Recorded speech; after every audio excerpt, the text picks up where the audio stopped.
Bibotalk e a Associação Brasileira de Cristãos na Ciência apresentam BTcast ABC2. Muito bem. Começa mais um BTcast ABC2. Eu sou o Rodrigo Bibo e o nosso universo é fino, chiquérrimo. Legal, eu sou Roberto Covolan e a astrofísica e a cosmologia do século XX mudaram completamente a nossa maneira de ver o universo. Eita, olha aí. Eu sou Felipe Fontes e o cosmos possui natureza revelacional. Uau! Gente, estamos aqui, olha só, com o Roberto Covolan. O Roberto Covolan que é o presidente, como é que fala o teu título, Roberto? Eu não sei, presidente sênior, Não. Dono... Cara, ninguém é dono de nada aqui não, mas eu atualmente sou o presidente, sirvo a ABC2 como presidente dessa organização. Olha, que legal. Seja mais uma vez bem-vindo aqui no Bibotalk, Roberto. Obrigado, Bimba. Muito prazer estar com vocês mais uma vez e falar aí a sua ampla e imensa audiência por esse Brasil afora. Que legal. E Felipe, seja bem-vindo pela primeira vez aqui no Bibotalk, querido. Bibo, grande alegria estar com você e poder falar também com o Roberto mais uma vez. É sempre uma grande alegria poder aprender com ele e gostei muito da percepção teológica dele aí no serviço a Deus na ABC2. Eu estou servindo nessa função agora. É isso aí mesmo, somos todos servos do Senhor, onde Ele nos colocar. Coisa linda. Gente, estamos aqui para falar sobre o ajuste fino do universo, em busca de Deus na ciência e na teologia. Vamos entender um pouco mais esse ajuste fino, ou sintonia fina, acho que eu li em algum lugar assim. Enfim, eles vão nos explicar. Temos aqui um pesquisador, temos aqui um teólogo, vai ficar um papo muito legal. Se prepara, senta na cadeira aí, ou se você tá no ônibus, cara, dá um jeito de pegar um bloco, ou vai anotando no seu celular, porque tem muita informação bacana que vai aparecer por aqui.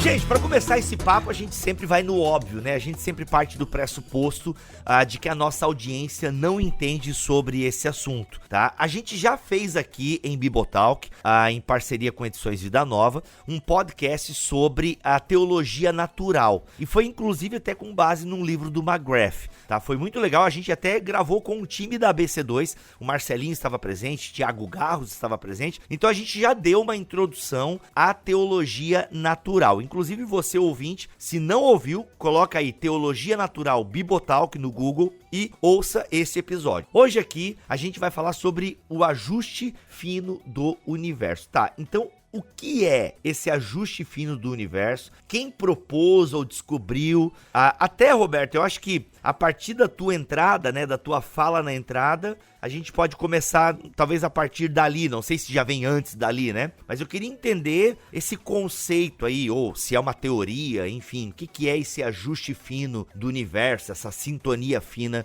do universo? Beleza, Bibo. Olha, eu acho que antes de entrar no aspecto científico propriamente, convém lembrar um pouco a origem da expressão, né? Porque, assim, ajuste fino, conforme você realçou bem, frequentemente aparece a expressão sintonia fina, e do inglês aí é comum usar a expressão fine tuning, né? Que é justamente a sintonia fina. E talvez essa expressão não faça muito sentido para muita gente, mas eu vou dar uma dica para você. Se você que está me ouvindo, de repente, tem lá um aparelho de rádio do seu avô. Caraca. Ou quem sabe bisavô, não sei. De repente, existem alguns aparelhos antigos de rádio, né? Cujo botão tinha 2 botões de sintonia. Não sei se o Felipe teve essa experiência aí, Felipe. Rapaz, eu tive a experiência e agora parece que essas coisas antigas estão voltando à moda, né? É o vintage. Então, de repente, a galera nem vai precisar procurar o rádio do avô, vai poder comprar um com os 2 botões, viu, Covolan? É mesmo? Isso eu não tô sabendo, cara, porque a ideia era a seguinte, você tinha um botão para fazer a sintonia da emissora que você queria ouvir e tal, e esse botão era o botão que corria, né, que varria ali o dial rapidamente, né? E depois que você chegava próximo ali da emissora que você queria, aí tinha um outro botão, e esse fazia então a chamada sintonia fina, sabe? Você movia, assim, você girava o botão, e aí aquele marcador, ele andava muito pouquinho, entendeu? Porque ele estava fazendo um ajuste fino mesmo, não é? Para calibrar e você achar a melhor posição de sintonia, não é? Então a origem da expressão sintonia fina tem a ver com isso, entendeu? Assim, com uma calibração, digamos assim, que ela é praticamente perfeita.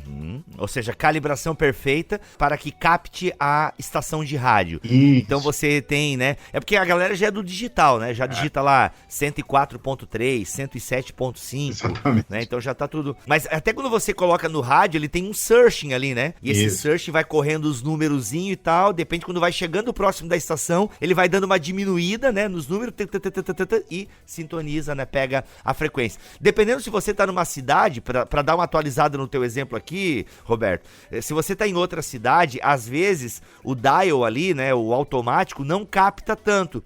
Você às vezes precisa no manual e na setinha pra dar um pouquinho pra frente, um pouquinho pra trás, pra botar no número. Tipo, o automático, ele não capta 107.5, ele capta 107.3. Aí até o 5 você vai manual, né? Pra captar exatamente a frequência da rádio. Cara, vocês estão falando de rádio, mas na verdade tinha na TV também. Você se lembra, Covolan? Boa! Cara, não me lembro disso não, cara. Tinha na TV. Quando você tinha 2 níveis de sintonia. Você tinha sintonia, e aí quando chegava na imagem, às vezes a imagem ficava meio bagunçada. E você tinha sintonia fina para deixar a imagem mais ajustada. Olha aí. Então isso que você tinha no rádio também tinha na TV. Não, você tá falando e agora estão me vindo as lembranças, assim, dos vários botões de sintonia que tinha na TV. Cara, esse papo tá saudosista, hein?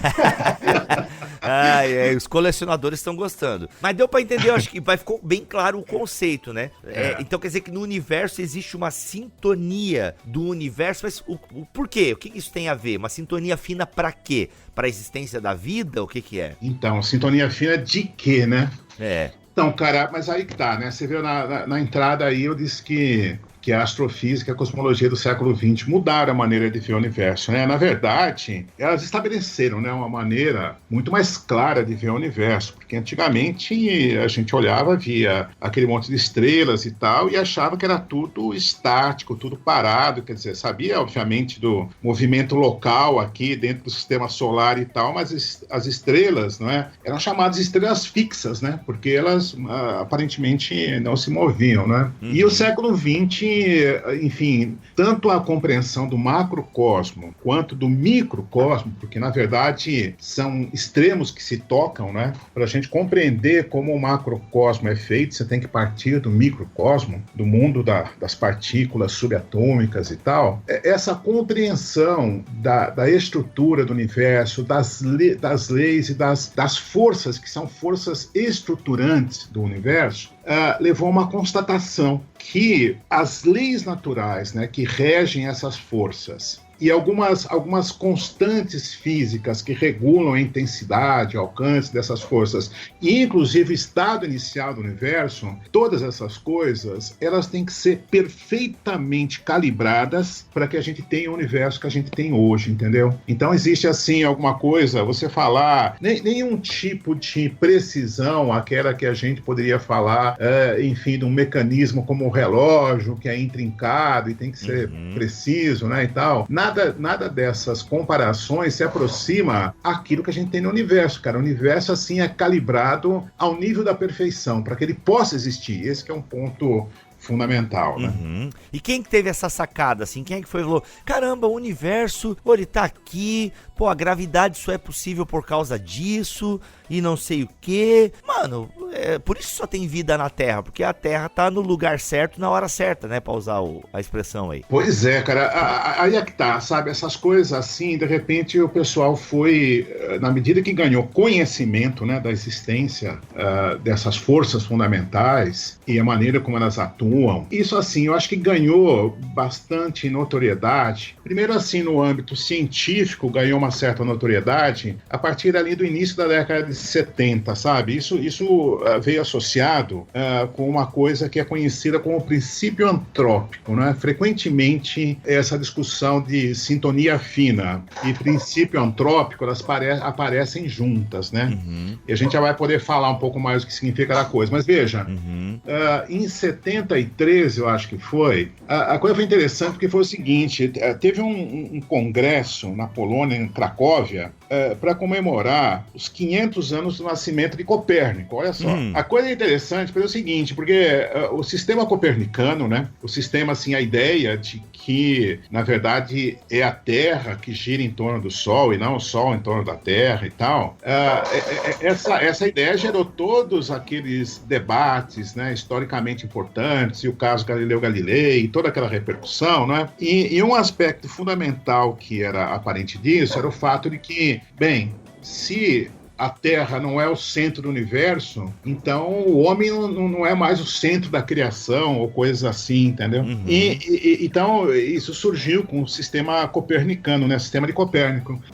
Cara, justamente num congresso que se comemora 500 anos do nascimento do Copérnico, vem um cara, Brandon Carter, um físico australiano, e ele vem com essa ideia de princípio antrópico, não é? De que, na verdade, muito, digamos assim, estranhamente, do ponto de vista, digamos, da ciência, muito estranhamente, o universo é perfeitamente regulado para acolher a vida. Então, na verdade, o princípio antrópico, na verdade, é uma espécie de princípio biotrópico, né? Alguma coisa para acolher a vida, para que a vida tenha existência dentro desse universo, né?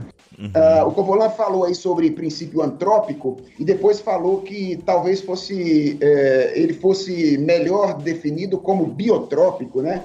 Deixa eu ver se eu entendi bem, Covolan. É porque o antrópico teria mais a ver com a vida humana, né? Especificamente. E você chamou ele de biotrópico porque ele é mais amplo do que a vida humana, tem a ver com o ajuste para a vida, o preparo do universo para a vida de um modo geral, seria isso? É isso mesmo, cara. É essa a ideia, sabe? Você acertou na mosca, né? Então, na verdade, você vê isso, não é? Quer dizer, cara, isso é um assunto que, quem sabe, a gente trate dele um pouco mais detidamente daqui a pouco, não é? Mas você veja, a vida na face da Terra, ela é abundante, né? Ela tá para todo lado, né? Na face da Terra. No resto do universo, não, né? É muito estranho, ninguém consegue achar vida no resto do universo. Mas na face da Terra, não é? Ela é abundante. Agora, sim, a questão é, olhando no ponto de vista, digamos, estrutural e funcional, você compreender que essa vida na face da Terra não é mero acaso.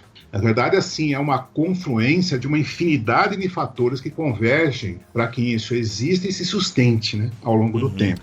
Ô Roberto, eu sei que tu falou que a gente ia falar daqui a pouquinho, mas não, vamos falar agora, que a gente já tá nesse tema, vamos falar agora. Depois tu volta lá no Copérnico, então, pra terminar aquela história, mas pra gente ficar concatenado aqui nesse tema. Então a gente poderia falar um pouco desse ajuste fino. Por exemplo, eu pesquisando aqui, até foi num vídeo do Pedro Dulce, né, no Lab ABC2, ele fala da força nuclear forte, né, que se fosse 2% mais forte, a gente não teria hidrogênio, por exemplo, não teria água, e por aí vai. Não sei se a gente poderia dar uns exemplos, se era isso que você estava falando, que a gente trataria mais tarde.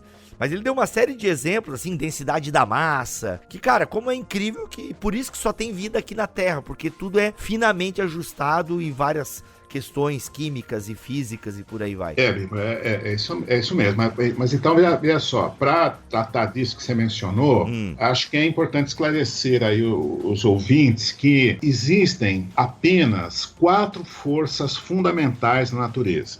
Isso é uma coisa, assim, muito surpreendente, porque, assim, parece que existe uma infinidade de forças, de diferentes tipos para todo lado. Mas quando você vai tentar compreender a natureza das forças, você vai ver que fundamentais mesmo, só existem 4 forças, não é? E aí... A de Star Wars não conta, né? Cara, a ficção vai inventar um monte de outras coisas, né? Mas veja só, mas aí é que está, cara. A coisa que é importante é o seguinte: a realidade desafia a ficção, entendeu? A realidade do mundo no qual nós existimos, né, é muito mais fantástica do que a ficção consegue imaginar. Então você veja, existem assim 2 forças que, digamos, elas se manifestam numa escala macroscópica. Então, por exemplo, a força gravitacional. não é?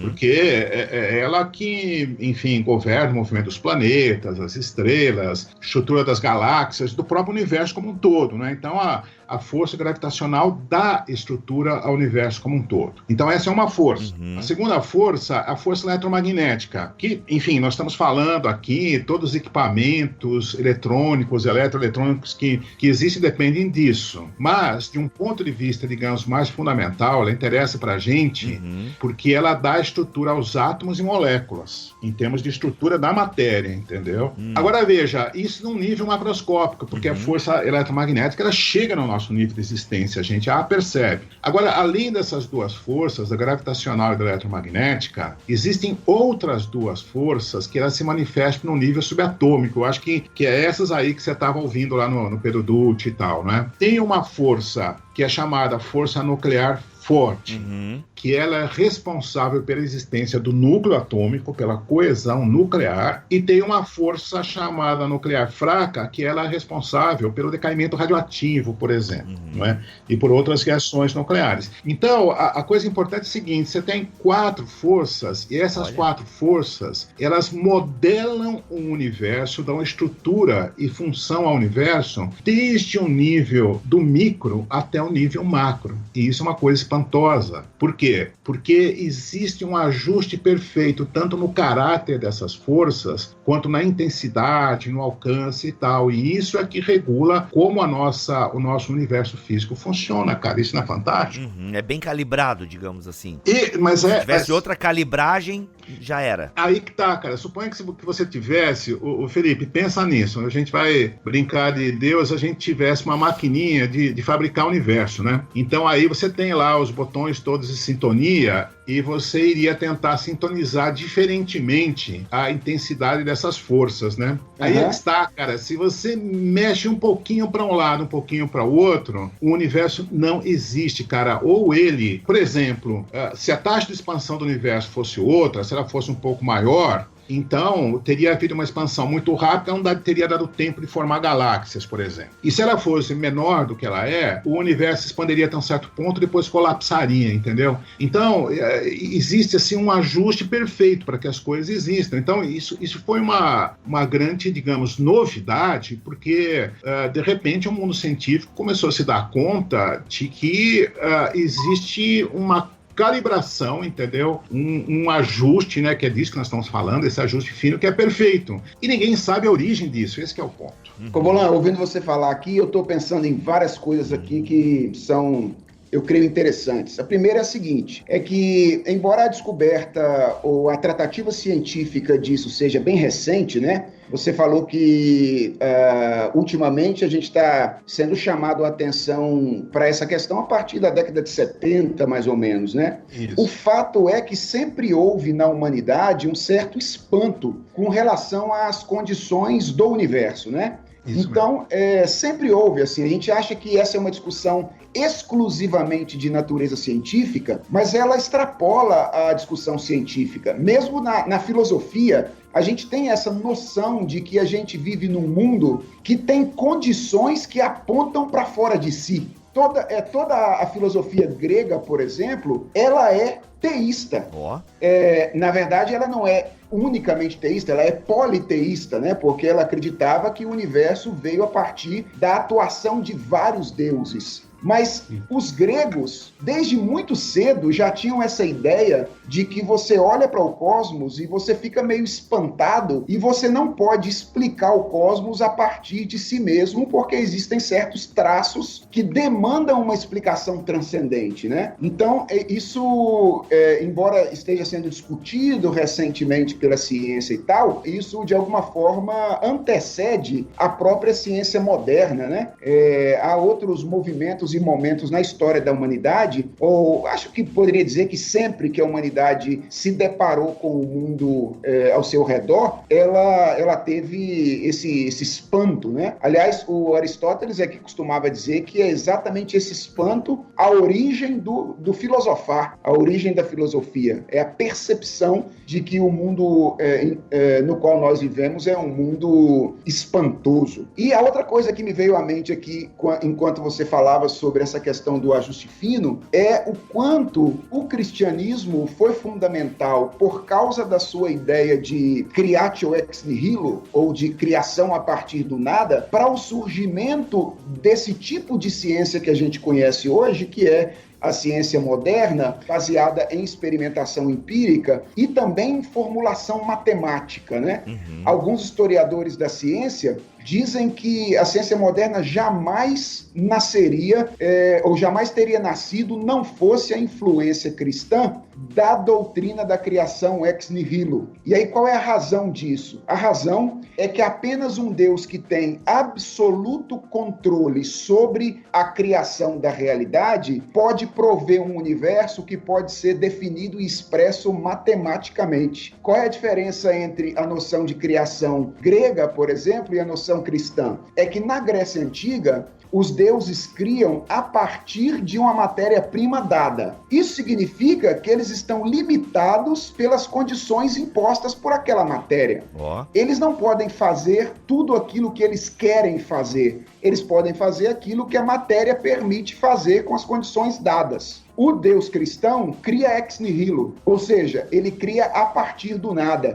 Isso significa que ele tem controle absoluto para trazer à existência um universo que pode ser depois descrito e previsto, inclusive, matematicamente. É bom dizer isso porque, em geral, a narrativa que a gente vê das pessoas da relação entre a fé cristã e a ciência moderna é de que há uma inimizade necessária, né? Enquanto, na verdade, os historiadores apontam uma relação de dependência desse modelo de fazer ciência moderno baseado em experimentação empírica e elaboração matemática com algumas crenças centrais da fé cristã. Isso é bem interessante. Outro ponto que eu tinha ouvido falar também, ver se procede, é que o fato também do cristianismo não considerar a Terra uma divindade, mas sim uma criação e que pode ser explorada, dominada, cultivada, também foi uma força motriz, digamos assim, né? A gente não está lidando com uma divindade, não, a gente está lidando com uma criação também, e por isso ela pode ser explorada e examinada e por aí vai.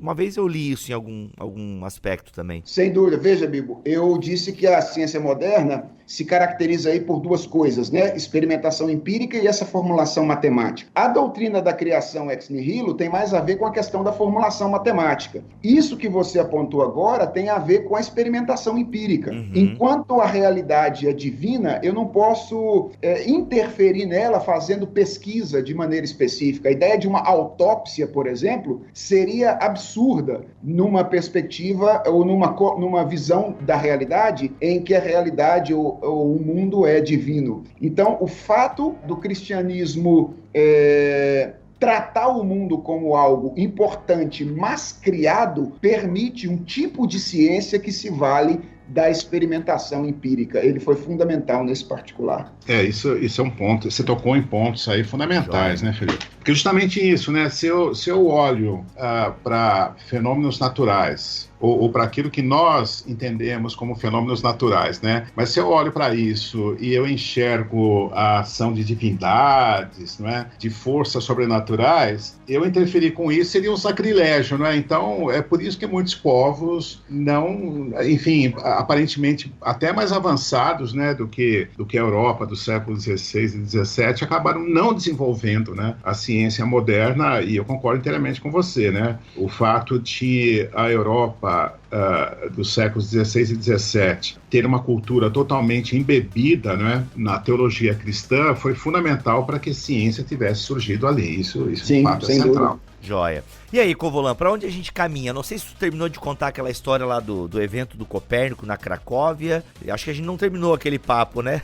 Eu só tava citando aquele evento ali, porque foi ali que esse camarada chamado Brandon Carter usou pela primeira vez a expressão princípio antrópico, né? E isso entrou na discussão científica, né? E isso foi, se eu não me engano, em 73. Agora, na década de 80, meados da década de 80, dois camaradas, John Barrow e Frank Tipler, não é? Eles escreveram um livro que é, cara, assim, um marco, sabe? Alguns chamam isso da Bíblia do conhecimento antrópico, sabe? Porque, bom, começa assim, que é um livro, é um catatal de 700 páginas, né? E, cara, ali eles tratam desse assunto de uma maneira, assim, profunda. Eles, claro, em 700 páginas, eles exploram todos os detalhes, mas eles acabam fazendo isso de uma maneira que, digamos, o leitor interessado, com alguma formação básica, tem condições de acompanhar e entender a argumentação, entendeu?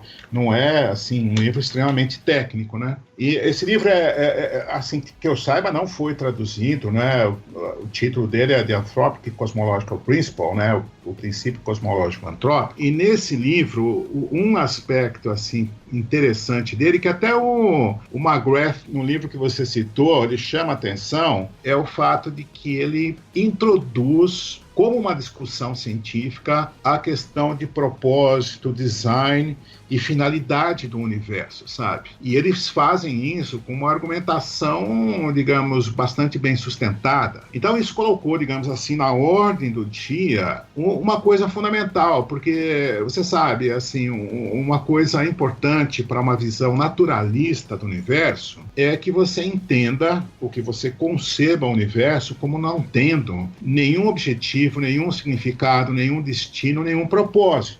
Por que isso é fundamental numa visão naturalista? Porque se você enxergar no universo propósito é algo que decorre de uma intencionalidade. Então tem alguma mente, algum agente que de alguma maneira agiu para que isso estivesse presente ali, entendeu? Então essa discussão a respeito de, tecnicamente, né, o pessoal usa aí na filosofia, aí a área do Felipe, aí chama a expressão de teleologia, né? É o estudo da finalidade das coisas, não é? Então, essa discussão entre teleologia e disteleologia, né, que seria a não existência de propósito, é uma discussão muito central. E central para quê? É central justamente nessa conversa entre fé e ciência, entendeu? E isso, através desse livro aí de Barrow e Tipler, né, acabou entrando, entendeu? No papo. Eu tô citando isso por quê? Porque esse assunto de sintonia fina e de princípio antrópico é assunto que aparece em artigos científicos, entendeu? Que são publicados por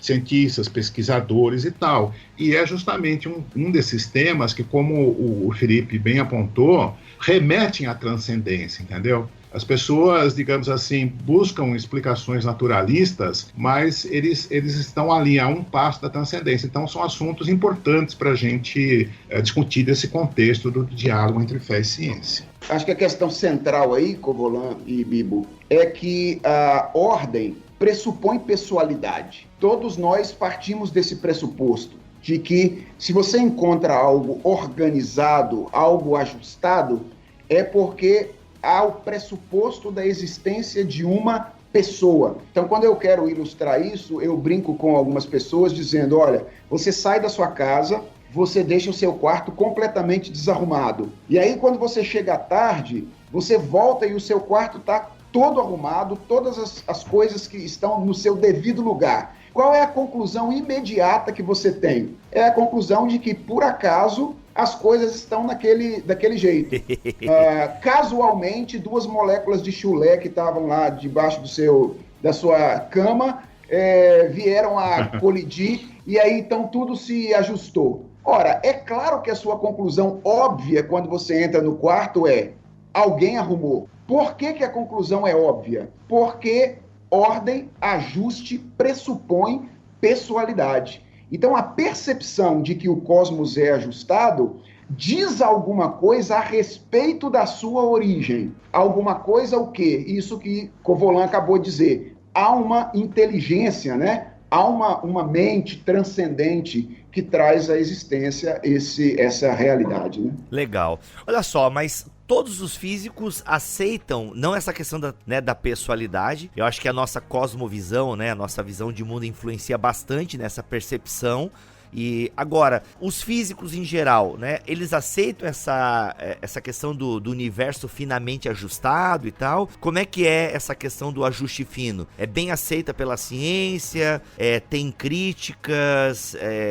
O que o pessoal fala assim? Mesmo assim a galera continua falando, isso é, mano, isso é realmente o acaso. É o acaso porque, por que tem vida só na Terra? Porque só na Terra é que tem essa calibragem, mas isso é, mano, isso é um azar. Isso aí, um azar não, né? Ou para alguns é um azar, né? Isso aí é uma causalidade, tipo, tanto, por que não tem vida em Marte? Porque lá não tem essa calibragem. Em algum lugar no universo ia ter uma calibragem onde a vida seria possível.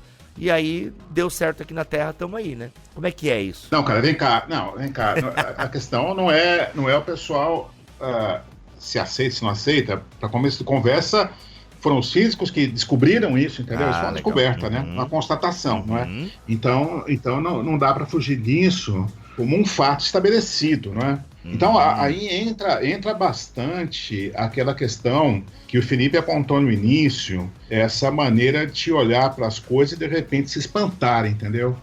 Por que se espantar? Porque de repente você olha para a natureza e você vê que ela age, entre aspas, inteligentemente, entendeu? Ou seja, existe racionalidade por trás da maneira como os fenômenos se dão, Sim. Não é? Cara, então isso é motivo para um espanto total, entendeu? A respeito do universo, não é? Pessoalmente, eu acho que eu posso dizer isso para você, o que me atraiu para o campo da física ainda adolescente foi justamente essa constatação surpreendente de que o universo funciona de uma maneira, eu vou colocar entre aspas, racional, não é? Porque a gente consegue compreender isso com o uso da razão, não é? Então aí tem dois espantos, né? Um espanto é que haja esse lado da inteligibilidade, não é? Do universo, que envolve a racionalidade dos processos naturais por um lado, e por outro lado o fato que sejamos capazes de compreendê-lo, né? Mas eu tô saindo um pouquinho da sua pergunta, eu vou voltar a ela. De fato, esse é um assunto de muito debate, né? Agora, surgiu aí uma possível via de escape, não é? Que muito provavelmente muitos dos ouvintes ouviram a expressão multiverso. Pois é, isso é massa. Isso é massa. Eu não sei o que é, mas a ideia de ter um multiverso é massa. Tipo, Spider-Man no Aranha-Verso, por exemplo. Amei esse desenho. Pelo menos pra fazer filme é legal, né? Pois é, olha aí. É legal, cara. E o pessoal, assim, é interessante como isso entra pra cultura pop e acaba sendo disseminado, né? E aí as pessoas, curiosamente, acabam assumindo isso como uma solução, digamos, natural e pronto. E ninguém entra muito mais na discussão, né? Mas, Bimbo, você sabe, esse tipo de argumento é um negócio que toca realmente naquilo que você pode considerar como sendo ciência ou não ciência. Porque, você veja bem uma coisa, a questão é a seguinte, vamos admitir que existam outros universos, vamos admitir que isso fosse uma hipótese científica, tá? Existem outros universos além do nosso. Bom, conforme o Felipe mencionou aí, existem dois aspectos fundamentais na ciência, um é a possibilidade de formulação teórica, conceitual, eventualmente matemática, enfim, das ideias que descrevem o universo. Mas um outro fundamental é a verificação experimental e observacional daquilo que é afirmado como sendo científico. Sem dúvida. Beleza? Então a questão é a seguinte, digamos, existe, eu não vou falar uma infinidade do universo, mas existe um ou outro só. Vamos supor que só fosse mais um, não é? Só mais um, não precisa ser infinitos, só mais um. Nós temos condições de verificar a sua existência? Não, não temos.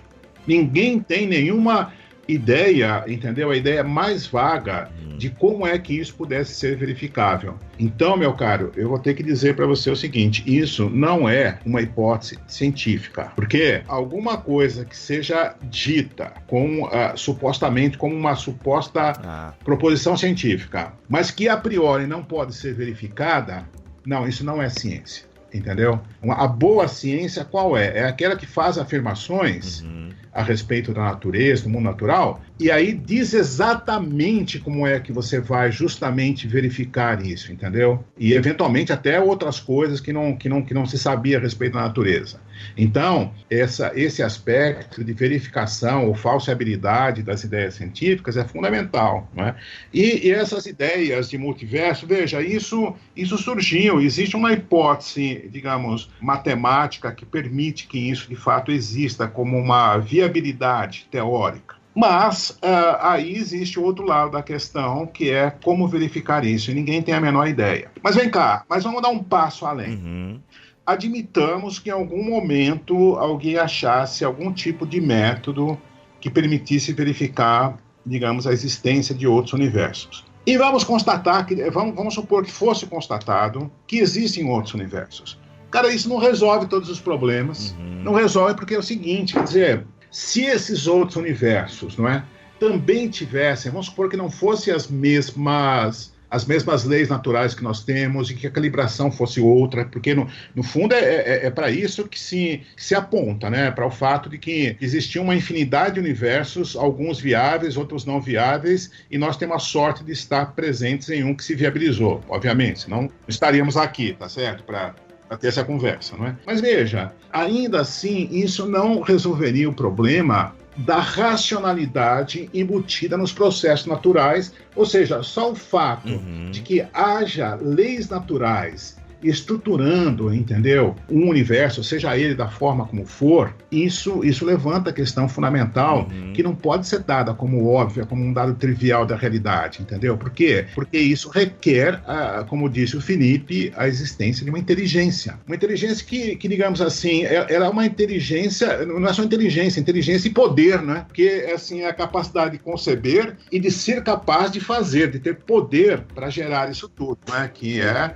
enfim, onde estamos colocados, não é? Então, vem cá, então isso é verdade, existe essa especulação a respeito de multiverso. Mas, cara, isso é uma especulação, e não, na minha opinião, na minha humilde opinião, muito fraca, sabe? Porque aí você entra num terreno, assim, de acreditar nisso, naquilo, e a mim me parece que faz muito mais sentido acreditar num Deus criador do que acreditar nessa hipótese de multiverso, que, não sei, até onde a gente sabe, não pode ser verificada, e, portanto, corre o risco de ser chamada de pseudociência. A questão me parece ser que o ajuste fino do cosmos, né, ou do universo, é um fato que tem sido verificado, né, ultimamente. E a partir do momento em que isso vai ganhando força, em termos de verificação empírica, ele é um dado com o qual você tem que lidar, não dá para fugir dele, né? E aí a gente extrapola, de alguma forma, a ciência para discutir a questão relacionada às causas, né? E aí a gente adentra, então, questões de natureza filosófico-teológica para tentar explicar qual é a origem, qual é a fonte, ou como entender essa existência de um ajuste fino no universo. Daí vem esse meu argumento que eu apresentei anteriormente, dizendo, me parece que a melhor saída é o argumento de que a presença de ordem e de ajuste fino no cosmos pressupõe pessoalidade. Alguém pode tentar dizer, não, isso é casual? Pode, mas elaborar um argumento para mostrar que ordem parte do caos é algo bastante difícil. Nossa. Um toque aí, quer dizer, eu vou estar navegando em águas aqui nas quais eu não sou muito familiar, mas é o campo do Felipe, da teologia, né? Tem um teólogo importante, né? Thomas Torrance, né? Alguns consideram Thomas Torrance como o teólogo mais importante da língua inglesa do século XX, né? Mas isso aí é a praia do Felipe, né? Fazer essas avaliações, né? Thomas Torrance, né? Ele usa uma expressão chamada ordem contingente, quando ele fala a respeito do universo. Tem esse lado, né? Que o Felipe está apontando, né? Da ordem, que é o que a gente enxerga via leis naturais que governam os processos todos e tal, mas tem o caráter de contingência, ou seja, que esse universo ele é feito de uma maneira específica que não necessariamente precisaria ser aquela que é, mas é uma dada maneira. E isso é um aspecto, digamos assim, filosófico associado à criação, mas ele tem implicações importantes no caso da ciência. Por quê? Porque é o fato de o universo ter sido feito de uma dada maneira que requer justamente o chamado método experimental. Porque, veja bem,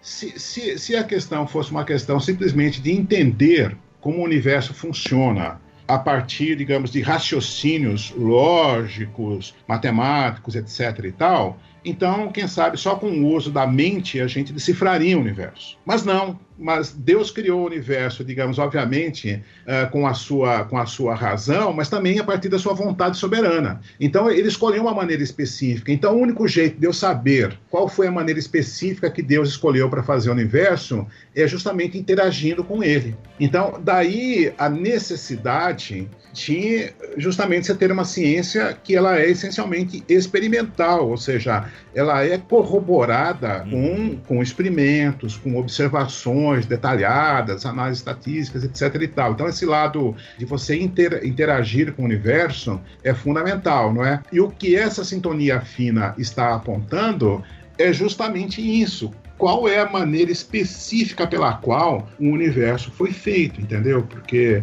se você mexe minimamente nas coisas, elas simplesmente não existem, né? Deixam de existir como elas são.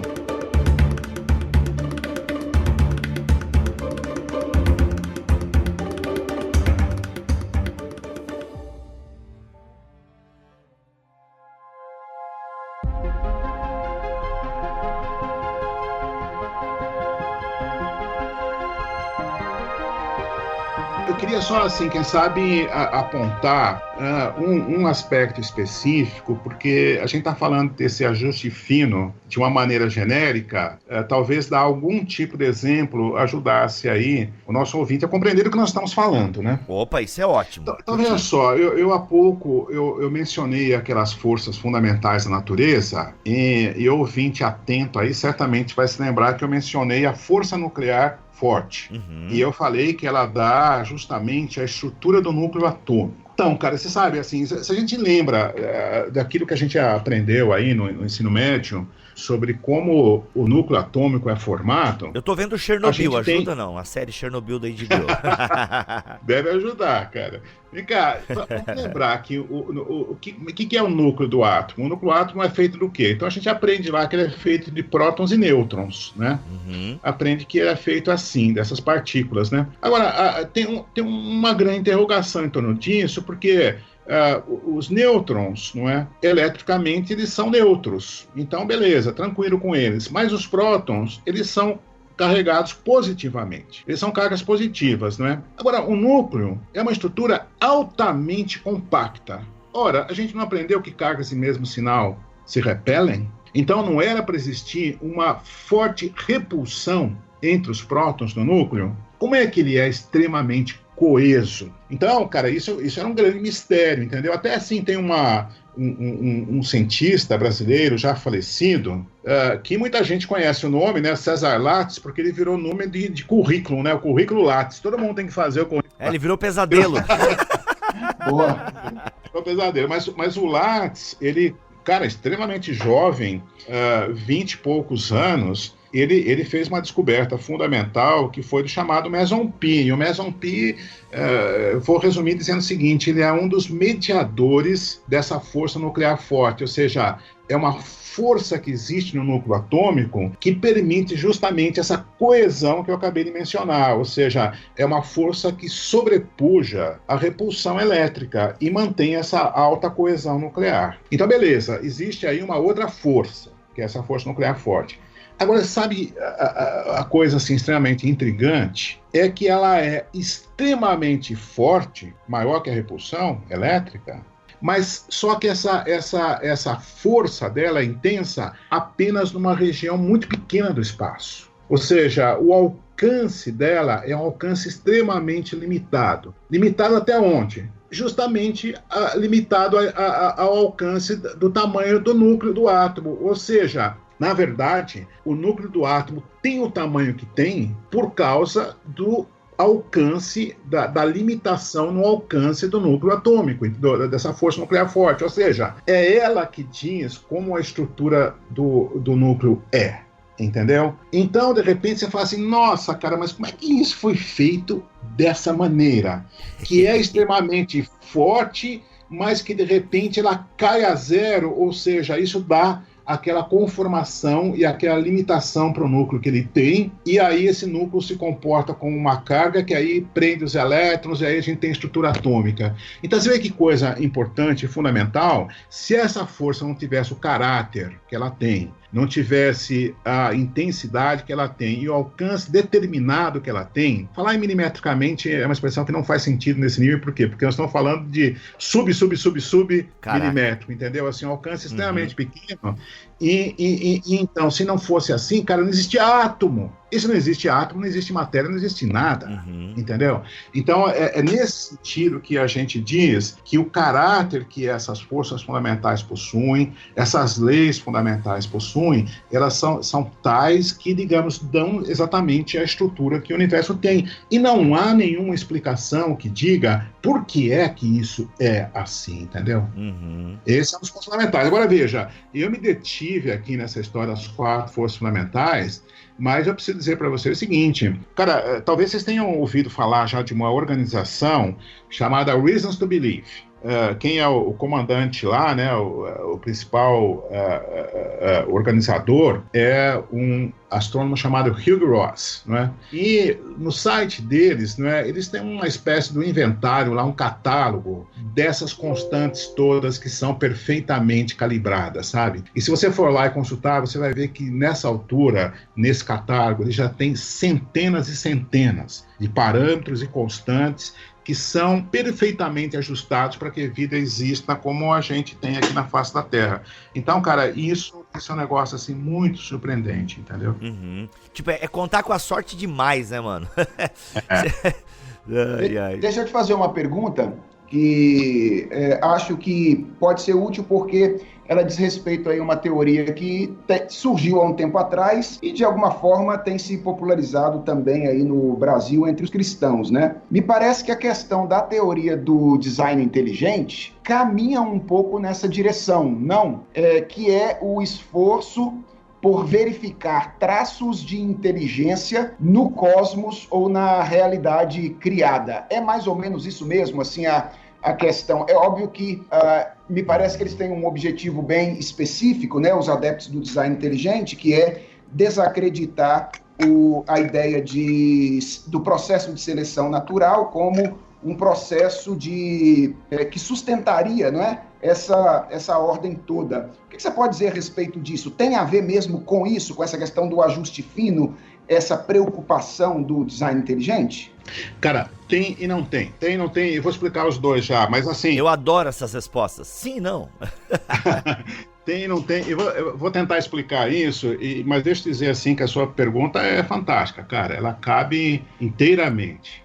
Então, cara, vem cá, esse assunto que nós estamos tratando tem a ver assim, com design e, obviamente, um design para lá de inteligente, tá certo? Porque o que a gente enxerga é uma concepção, quer dizer, uma inteligência que só um ser como Deus poderia ter para imaginar e, repito, né, ter o poder de realizar um universo como esse que a gente constata, né, a maneira como ele é estruturado, né. Agora, ela se distingue, nesse contexto que nós estamos tratando aqui, dessa outra que você acabou de apontar, que tem a ver com a discussão a respeito de seleção natural, da questão da complexidade irredutível e tal, que se aplica a sistemas biológicos, né. Ok. Então vamos lá, quer dizer assim, as duas, por um lado, envolve a ideia de design, de algo que foi planejado, digamos assim, e envolve, digamos, como eu acabei de mencionar, uma inteligência fantástica, infinita. Ok. Como diz o salmista, né? A inteligência de Deus não é imensurável, né? Incomensurável. Mas qual que é a diferença, então? Veja, quando você trata da teoria do design inteligente relacionada a processos biológicos, a sistemas biológicos, então, digamos, ela se centra no fato de que existem algumas estruturas biológicas para as quais se aponta uma qualidade de ser irredutivelmente complexa. O que é isso? É algo que tem uma complexidade tal que ela deixaria de ser funcional se você tirasse algum elemento dela. Ok. Né? Então, enfim, isso tem a ver justamente com uma discussão que vai lá para a origem da vida, para o nível celular, para as macromoléculas, para as biomoléculas e tal, porque qual é a constatação ali? A constatação é a seguinte, falar, olha, gente, se eu penso em termos evolutivos e eu penso que para chegar nisso que está, esse sistema foi passando por mudanças, pequenos incrementos, pequenas transformações que moldaram, digamos isso, chegou naquilo que é, então o cara diz, não, esse raciocínio não faz sentido. Por que ele não faz sentido? Porque se eu tirar uma pecinha disso daqui, desmonta inteiro e ele perde a funcionalidade. Então isso não tem jeito de ter sido, digamos, moldado aos poucos pela natureza. Ele teve que ser montado de uma só vez. Então aponta-se para isso essa ideia do design inteligente, não é? Que existe um design inteligente por trás dessas estruturas irredutivelmente complexas, né? A teoria é mais complexa que isso, né? Vai além disso que eu estou apontando, né? Mas qual é a questão aí da distinção que eu acho que tem que fazer? Eu acho que tem que fazer uma distinção que é a seguinte: quando você pensa nesse contexto biológico, você está justamente apontando para uma espécie assim de lacuna de conhecimento da natureza que diz o seguinte: olha, as forças naturais não dão conta de explicar a existência disso, entendeu? Então, preste bem atenção, eu estou falando do fato de que as leis naturais, as forças naturais, a natureza, no seu mecanismo autônomo, não tem condições de gerar isso, beleza? Ok. Quando a gente vai para esse contexto de ajuste fino que nós estamos falando, a ênfase está justamente nas leis naturais. Então nós não estamos falando, digamos assim, daquilo que a TDI, né, a Teoria do Design Inteligente, fala a respeito de sistemas biológicos, de que a natureza não é capaz de fazer. De certa forma, é quase como se fosse o oposto. Eu olho e vejo a perfeição das leis naturais e como as leis naturais estão, digamos assim, desenhadas, estão agindo de uma forma assim em concerto para gerar as estruturas existentes, entendeu? Então, eu acho que essa é uma distinção fundamental. Então, você tem razão. Nos dois casos, nós estamos falando de design, a gente está apontando para a questão de propósito, não é? E é essa discussão que está tanto num caso como no outro. Mas, digamos assim, do ponto de vista do detalhe fino, não é? Do que design inteligente significa num caso e no outro, então existe essa distinção. Entendi.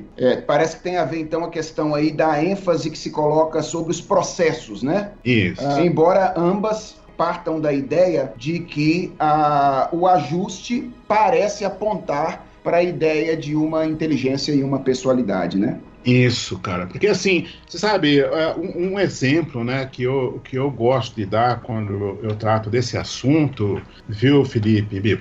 Eu falo a respeito das estrelas, né, porque, você sabe, assim, cara, o que é que existe de mais presente na nossa realidade física do que o Sol, né? Cara, o Sol tá aí, não é? E o Sol, enfim, a gente tá entrando no verão agora, não é? Cada vez ele se faz mais presente, né?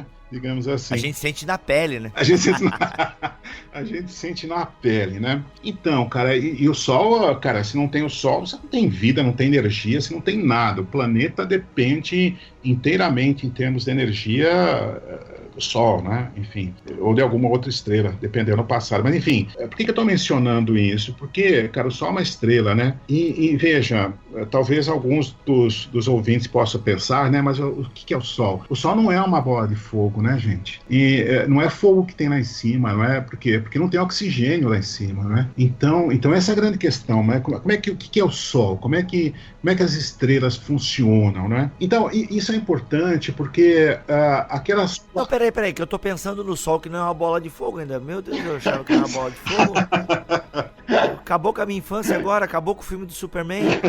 Como assim? Ai, cara, esse é um assunto engraçado, sabe? Eu conto uma história relacionada com isso, que a gente fazia parte ali de um grupo de estudo bíblico aqui na nossa igreja, né? E aí aconteceu o seguinte, uma família que participava dessa reunião do grupo, estava indo, né, à noite para lá e tal, e no caminho, né, conversando dentro do carro assim, o filhinho, que na época tinha uns 7 anos, eu acho, de idade, 7, 8 anos, Gabriel, o nome dele. O Gabriel estava contando pro pai dele que ele tinha aprendido na escola, sabe? E aí ele contou, assim, que a professora fez um experimento, que ela acendeu uma vela e depois colocou um copo, assim, né, emborcado, assim, sobre a vela, deixou, assim, a vela fechada ali dentro do copo, e aí eles foram vendo que a chama da vela foi gradualmente, né, ficando menor e tal, até que a Vera apagou, né? E aí o professor explicou, não é? Que a combustão, né, a queima, era uma reação química que dependia da existência do oxigênio, e como você fechou com o copo, a hora que todo o oxigênio foi queimado, pronto, aí acabou o oxigênio, não tem fogo, né? E eles indo lá pra reunião, né, do estudo bíblico, né? E aí o menino se vira pro pai e fala assim, mas pai, se não tem oxigênio, não tem fogo, como é que o Sol é uma bola de fogo, mas como que pode ser isso? Não tem oxigênio lá em cima, não tem oxigênio no espaço, né? Aí o pai dele, aí eu parei e falei assim, cara, é mesmo, né? Meu filho, nós vamos lá pro estudo bíblico, aí você pergunta pro Roberto. Olha aí. Aí tive que explicar para ele física nuclear estelar, cara. Não, mas, cara, a história é a seguinte, isso é uma coisa, assim, muito fantástica, porque parece que nós estamos distantes, né, desses assuntos que têm a ver com ciência, né? Mas, no final das contas, o que está acontecendo no interior do Sol é um processo, são reações nucleares de fusão, não é? Que estão acontecendo no núcleo solar. Desculpa se eu estico um pouquinho o assunto, Felipe, mas só para entender melhor o mecanismo, né? Manda ver, manda ver. Vocês lembram que... O Felipe também acha que é bola de fogo, rapaz. Não pode explicar aí. Acabando com a nossa infância. Fica louco, mano. Cara, vocês lembram, né, que assim, essa história de energia nuclear, ela se tornou, assim, digamos, tristemente, né, conhecida pela humanidade com a explosão das bombas atômicas lá em Hiroshima e Nagasaki, né? E durante a Segunda Guerra, né, no final já da Segunda Guerra Mundial. Agora tem uma coisa importante nisso daí, que é o seguinte, aquelas bombas, elas foram bombas que a gente chama de fissão nuclear, que é o seguinte, você tem lá núcleos pesados, como núcleos do urânio, especificamente o urânio 235, que se você joga, digamos, um nêutron contra ele racha em dois núcleos menores e libera outros nêutrons, e isso dá origem a uma reação em cadeia e um efeito de uma explosão, não é? E nessa explosão libera muita energia, que é aquilo que aconteceu lá, né? Mas então, veja só, isso é fissão nuclear. Agora, o pessoal descobriu o seguinte, que existe uma outra coisa, que é a fusão nuclear, que gera mais energia ainda, cara. Isso é impressionante. E o que é a fusão nuclear? É quando você pega dois núcleos, vamos pegar assim, o mais simples que existe, que é o hidrogênio. Se você funde dois átomos, dois núcleos de hidrogênio, você forma o hélio. Então, existe um processo nuclear para chegar nisso, de fusão. Mas a hora que você gera esse hélio, você libera energia. E você tem um núcleo mais pesado. Aí depois, se você fundir hélio com hélio, aí você vai formar o berílio, entendeu? Aí o que acontece? No interior do Sol estão acontecendo uma espécie de fornalha nuclear em que esses processos de fusão nuclear estão acontecendo a todo tempo e estão gerando núcleos cada vez mais pesados, entendeu? É daí que vem essa energia do Sol, que, sei lá, cara, vai usar, quer dizer, bilhões de anos. Uma estrela, ela tem uma vida, porque enquanto tem esse combustível nuclear, ela vai funcionando, pode ser que acelere o processo, a estrela cresça, mas depois, à medida que esse combustível nuclear vai se exaurindo, ela pode morrer, entendeu? Então, as estrelas têm uma vida, né? E então é isso, cara. Agora, por que eu estou mencionando isso? Porque aquelas forças fundamentais que eu mencionei, força nuclear forte e força nuclear fraca, é elas que estão assim no motor que faz com que existam essas reações nucleares no interior do Sol, entendeu? E aí você vê que elas são fundamentais. Por que elas são fundamentais? Cara, porque elas geram energia e geram a matéria, porque os átomos todos estão sendo, digamos, ali sendo fabricados no interior das estrelas, entendeu? São, enfim, eu sei que essa frase pode ser um pouco polêmica para alguns, né? Mas nós somos pó das estrelas, cara. Assim, a matéria da qual nós e todo o resto é constituído, em algum momento passou pelo interior de alguma estrela.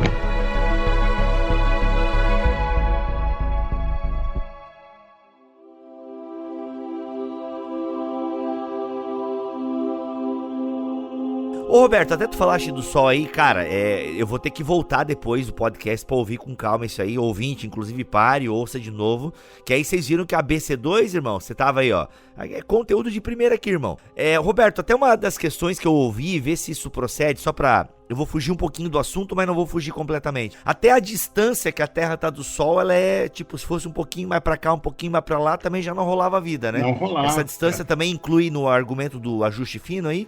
Perfeitamente inclui, porque assim, claro, a questão da temperatura, ela é perfeitamente o fato, né, de que a gente tem uma atmosfera que permita, digamos, proteger a gente da radiação que é nociva e que permita criar, não é, um ambiente aqui que seja propício a vida florescer, não é? A inclinação do eixo terrestre que permite que existam as estações no ano. Cara, assim, tem de fato, uma infinidade e é uma coisa perfeita, maravilhosa, viu? Agora, eu queria colocar uma questão pro Felipe, né, Felipe? E é a última questão do programa, hein? É a última questão do programa, estouramos aqui o nosso tempo. Rapaz, a coisa tá vindo tão bem. Tá bom demais, né? Vamos lá. Depois eu acerto o KBC2. Vamos lá. Felipe, eu acho uma questão que deve estar passando para a cabeça aí dos nossos ouvintes, né? Justamente, mas vem cá, biblicamente, a gente sabe que Deus é a causa de tudo, né? De todos esses movimentos na natureza, né? E se a gente, por outro lado, descobre aí explicações científicas, não é? Como é que fica Deus, né? Como é que fica Deus nessa história toda? Acho que isso é uma questão que deve estar passando na cabeça aí de muita gente. Né? Olha aí, na minha também. O que eu diria é que essa questão do princípio antrópico, ela encontra uma forte base, em primeiro lugar, na narrativa da criação. Eu lembro que quando a gente conversou sobre isso, eu até fiz a distinção lá entre o antrópico e o biotrópico, e eu fiquei meio decepcionado com a possibilidade de ir para a direção do biotrópico, porque o antrópico, a ideia de um princípio antrópico, de um universo que é ajustado, visando o ser humano, ela se adequa muito à narrativa bíblica da criação. Porque o que a gente tem em Gênesis capítulo 1 é exatamente isso. A gente tem um processo por meio do qual Deus traz à existência uma realidade e ajusta esta realidade nos 6 dias da criação, visando a relação entre ele e o homem. A gente nem sempre presta atenção no 7º dia da criação, né? E, em geral, a gente olha para aquele 7º dia da criação, que é o momento em que Deus descansa, como se fosse um fato casual. Na verdade, o 7º dia da criação é o ápice, que vai apontar para todo o processo realizado, porque o grande alvo de Deus ao trazer a realidade à existência é revelar-se ao ser criado à sua imagem e semelhança, com vistas a estabelecer um relacionamento de amor com ele. Os céus proclamam a glória de Deus, o firmamento anuncia as obras das suas mãos.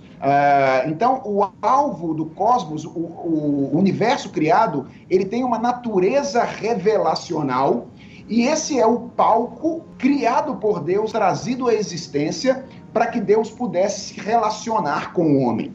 Então, há um sentido, Roberto, no qual o homem está aí no centro da narrativa da criação.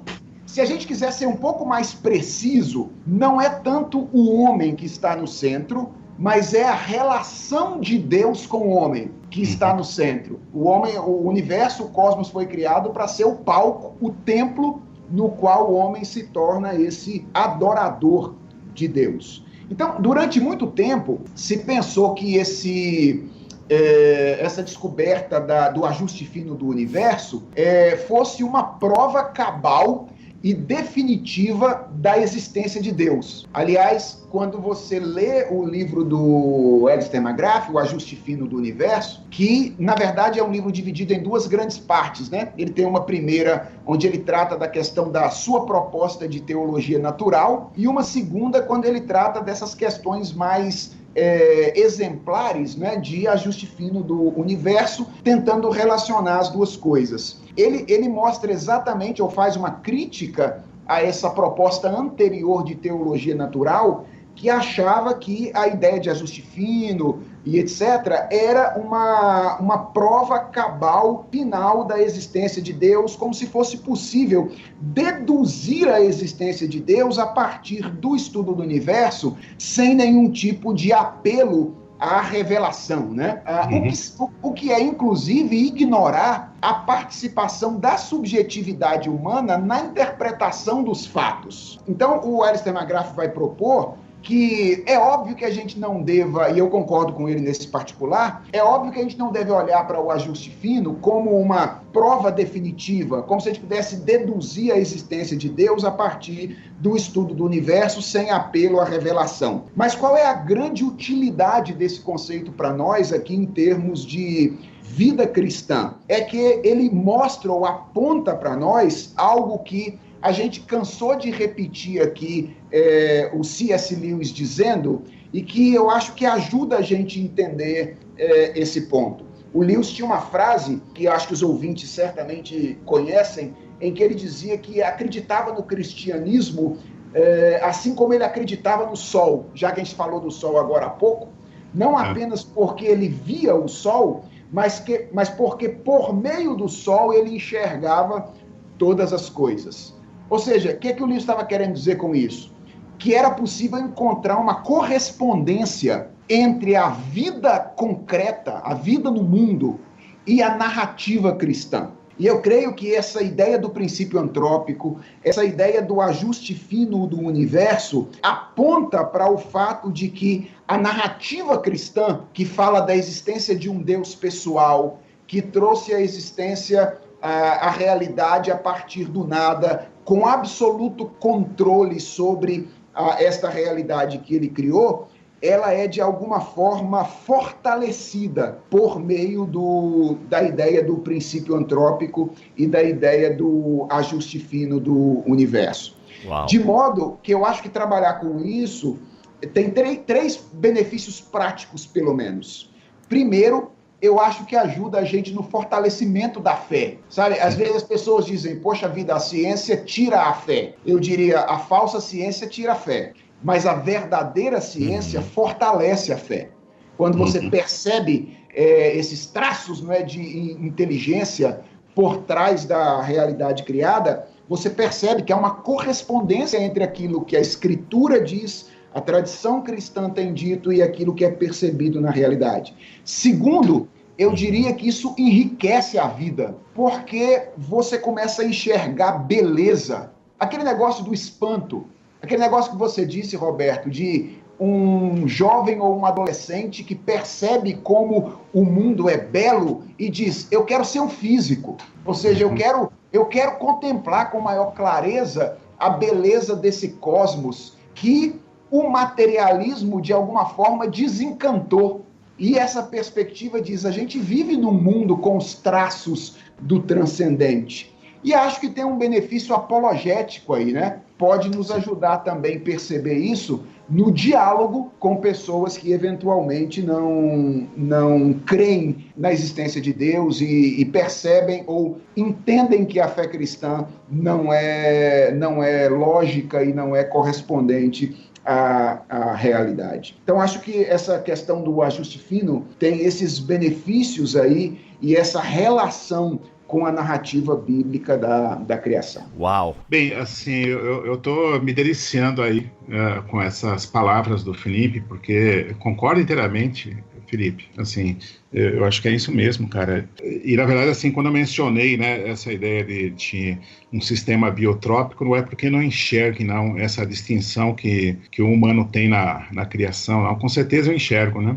Só mencionei porque eu acho que, na verdade, o que eles queriam era apontar para isso, né, para a existência de vida, né? Entendi. Mas você sabe, Felipe, eu costumo usar uma expressão aqui que talvez você vá concordar com ela, cara, que é a seguinte. Eu costumo muitas vezes falar, além de mencionar o princípio antrópico, e depois que eu menciono o princípio antrópico, eu falo que, na verdade, o que eu acho que está vigente na natureza é um princípio teotrópico. Agora eu gostei, cara.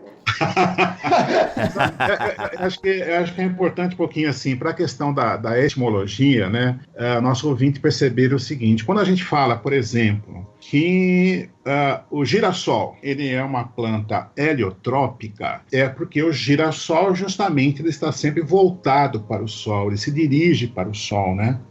Tem essa ideia, né, de se volta para, né? E eu penso que, de fato, a ciência, quanto mais ela avançar, por isso que eu falo pro pessoal da igreja, falo, gente, a gente não tem que ter medo de ciência, não, ao contrário, hein? A gente tem que querer cada vez mais ciência e cada vez melhor ciência, porque eu acho que quanto mais mais a ciência avançar, inevitavelmente, mais ela vai revelar esse caráter teotrópico da natureza. Por quê? Porque, cara, assim, um dos versículos que mais me toca profundamente é Colossenses 1,16, sabe? Quando fala que todas as coisas foram nos céus e na terra foram criadas nele, não é? Está falando do Senhor Jesus, não é? E termina esse versículo dizendo que todas as coisas foram criadas por ele e para ele. Sim. Então, esse para ele é o endereçamento, não é? E eu acho que à medida que a ciência avançar, cada vez mais ela vai identificar traços desse para ele, não é? Que todo o universo foi feito para se voltar para o Senhor. Lindo. Roberto, teotrópico é o termo teologicamente, eu diria, mais preciso, porque, no fundo, não é nem a relação de Deus com o homem que é a questão principal, é a relação de Deus com Deus, é a relação do pai com o filho. O cosmos nada mais é do que o presente do pai ao filho. E nós, inclusive, participamos dessa relação na pessoa do filho, em quem nós nos aproximamos de Deus. Olha então, aí. em última instância, é sobre isso que o cosmos está falando o tempo inteiro. Existe um pai que ama um filho e ambos juntos enviam o seu espírito para nos fazer um com o Senhor. Olha aí, coisa Maravilha, linda. cara. Meu Deus, olha. É isso. Gente, é o seguinte, vocês perceberam que tem muito pano pra manga em relação a esse assunto. A gente indica aí pra vocês o Ajuste Fino do Universo em Busca de Deus na Ciência e na Teologia, de Alistair McGrath, que foi lançado pela Associação Brasileira de Cristãos da Ciência, né, em parceria com a Ultimato. E tem também o Teologia Natural, do também McGrath, que esse é lançado por Edições Vida Nova. Mais alguma literatura que vocês gostariam de indicar para a nossa audiência em relação a esse assunto? Cara, eu acho que esses dois livros são excelentes, viu? Eu acho que eu recomendaria fortemente que os nossos ouvintes se concentrassem nele. E daí tem uma literatura outra citada aí, mas acho que esses são fundamentais. Legal. Felipe, dentro dessa tua linha, nessa pegada teológica, alguma coisa que você recomendaria? Então, eu creio sobre aquela questão que eu falei do impacto do cristianismo no surgimento da ciência moderna e princípios ali teológicos para analisar essa questão da ciência. Eu sugiro A Alma da Ciência, da Nancy Pearce, publicado pela editora Cultura Cristã. Olha Muito aí, bom, excelente. Muito bom. Gente, é isso. Esse foi o último BTcast ABC2 do ano, mas em janeiro a gente não vai parar não. Em janeiro a ABC2 volta com o seu BTcast aqui em Bibotalk e vai ser demais. Felipe, obrigado pela sua atenção, pelo seu carinho em ter participado com a gente aí. E vou te incomodar, hein, cara. Gostei. Primo, tamo junto. Obrigado pelo papo. Alegria muito grande poder falar também com o Covolan e aprender com ele. É sempre um privilégio muito grande, tá bom? E Covolan, você precisa aparecer mais no BTcast ABC2, rapaz. Você tem jeito, você manda bem demais. Cara, eu tô à disposição, fico muito feliz de ter encontrado vocês aqui nesse bate-papo e reencontrado o Felipe aí. Fazia um tempo que a gente não se via, né, Felipe? A gente não se viu, mas a gente se falou e foi ótimo estar junto com vocês aí. Um abraço aí. Muito Valeu. bom. Joia. Gente, vamos ficando por aqui. Até o próximo BTcast, se Deus quiser e assim permitir. Fiquem todos na paz do Senhor Jesus.